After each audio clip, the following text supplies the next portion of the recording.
بسم الله الرحمن الرحيم اللهم صل على نبينا محمد qof walba muslim ah shan mar oo maalintii u soo tukada dhinaca qiblada maanta insha Allah waxa ka hadlaynaa Kacbada qof dad badan Kacbada waxyaal badan ka aqoonin marka insha Allah maanta Kacbada ma sha Allah sharax doona insha Allah taala Kacbada waa afar gees iyo afar dhinac geeska ugu horeeyo ka hadli doona insha Allah waxa waa geeskan waxa lahaa ar-rukn al-aswad waxa loogu baxshay الحجر الأسود أكو يالله مصور كاتنين سو قلنا مصور دو إن شاء الله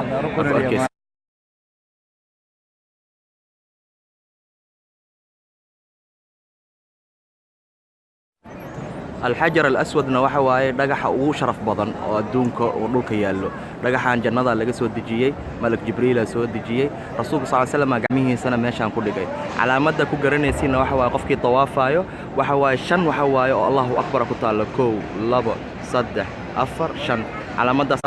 lagu gartaa lana gees walba calaamad uu leeyahay marka dhagaxa ugu sharaf badan waay meesha bismillaah allahu akbar laga bilaabayna waay tawaafka marka bilaabaysiin dhagaxana waxa la soo dejiyay asoocad caanaho kale oo cadaa iyo barafka oo kale hadda waa madooyahay xajar al-aswad waxa loogu baxshay laano dunuubka cibaadka waay qof walba dambi sameeyo dhibic madoowa ku dhaceyso marka saasoo hadda loogu baxshay xajar al-aswad saasoo u madooyay dhagaxana hadda wuxuu ku jiraa qalin oo cad ku wareegsan qalinkaasna waxa dhigay saxaabiga jaliil abdullah ibn zubayr radiyallahu anhu asaa ugu horeeyay qof oo galiyo dhagaxyaashana waxa waaye dhagaxyaal oo ku wareegsan laakiin 8 dhagaxood yar waaye hadda waxa yaalaan Kacbada dhagaxa madow oo xajar aswadka jannada ka soo degtay musawirka aan soo diray soo dhow musawirka aad soo dhow 8 dhagaxoodna waa ka arki kartiin ayada aad u sii madow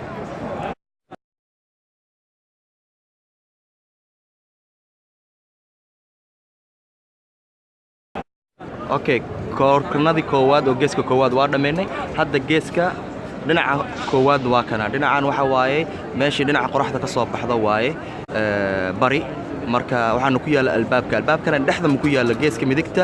geeska bidixda wax yar u badan yahay geeska bidixda hadaa fiirsanay meesha askariga taagan yahay oo dhagaxa rukniga dhahnay ila albaabka meesha al-multazam laha meeshan waxa waaye meesha ducada mustajaabka tahay meeshan waxa waaye inuu qofka wajigiisa garbihiisa calooshiisa ku dhigiyo oo ducada meeshan oo ninka taagan yahay hadda haweenka loo ogolaaday inay ku duceystaan meeshan ducada mustajaab laha meeshan al-multazam laha kadib albaabkana waaye waa kana albaabka hoos u ahaan jiray waqtiga ibraahim alayhi salaam kadib quraysh kor u qaaday albaabka hadda dahab waaye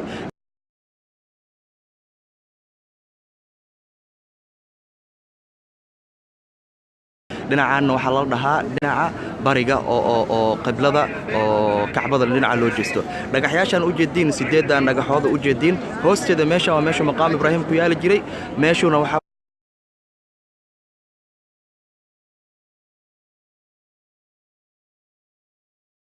waaye rasuulka sallallahu alayhi wasallam meeshuu malik jibriil markuu soo degay oo salaada lagu baray salaada soo loo tukado meesha lagu baro waaye rasuulka sallallahu alayhi wasallam hadda imaamka meeshuu ka tujiyana waaye rasuulka sallallahu alayhi wasallam fath Makka markuu imaaday oo ka qabsaday meeshuu ku tukado waaye oo rasuulka sallallahu alayhi wasallam meeshasna u badnaa inuu ku tukado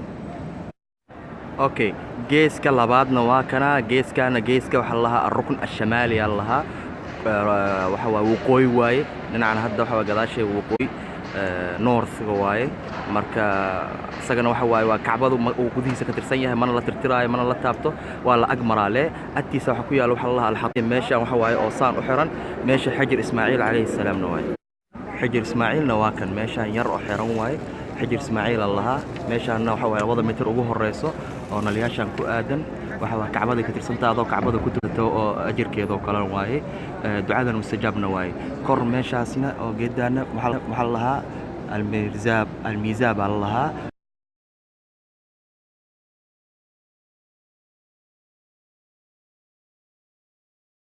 meeshana waxa lahaa xajir Ismaaciil marka waxa waaye meelaha mustajaabka ducaana waaye dhinacaana waxa waaye dhinaca darbiga oo waqooyiga waaye noorsiga waaye oo calaamadan ku taal geeska saddexaadna waa kan calaamad ma leh waa galbeed ar-rukn al-gharbi ala lahaa waana la agmaraa asaga waxa bismillaah allahu akbarna ma la dhaho mana la shumiyo caadi loo agmaraa meesha al-Hatim xajir Ismaaciil wareegeeda kala waaye hadda darbiga kalena waa kana oo darbiga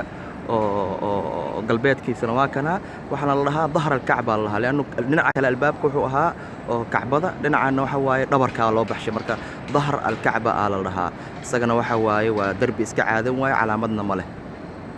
dhinaca saddexaadna waa kanaa derbigan waaye derbigaanna waxa waaye derbiga oo albaabka ka dambeeya dhinaca kale marka dahr alkacba la dhahaa dhabarka kacbada aana la dhahaa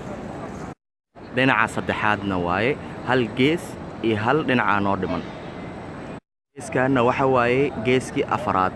geeskan waxaa lahaa الركن اليماني lahaa calaamadaana lagu gartaa calaamad dheer waaye الركن اليماني waaye gacanta midigtaana lagu tirtirtaa meesha ma la shumiyo waxaana dambi dhaafna waaye maxaa lahaa oo tirtiradaas ku tirtirinaysid marka qofkii awood waa ka fududahay meesha madaxa la gashto inuu gacanta midigta ku tirtirto haddii cariiri lahayn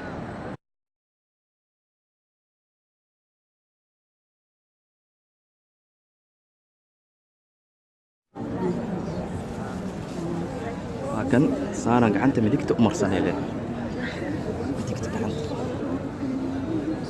darbiga ugu dambeeyana waa kan darbigaana bayna ruknayn lahaa leanno xajar aswadka waa kan calaamadda meeshan rukn yamaanigana waaye marka darbigan waxa lahaa bayn arruknayn meesha rabbana aatina fi dunya qofkii tawaafay meesha laga rabaa markuu amaraayo dhinacan rabbana aatina fi dunya hasana wa fil aakhirati hasana wa qina cadaaban naar wa qina aljannata ma'a al-abraar ya aziiz ya ghafaar inuu dhaho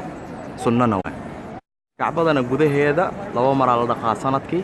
bisha muharram koodeeda iyo 15 shacbaan biyaha zamzamkan lagu dhaqaa sunna rasuulka sallallahu hadda ka hor sameeyana waaye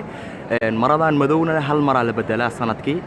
waxaan la bedelaa iyo macarafa xudeed markii carafa taagan yihiin laga bedelaa intaas maanta aan ugu ogaato qofkii fiidiyaasha oo horeysan rabana fiirsadana YouTube-ka Sahay TV ku qoro Snapchat-ka Sahay TV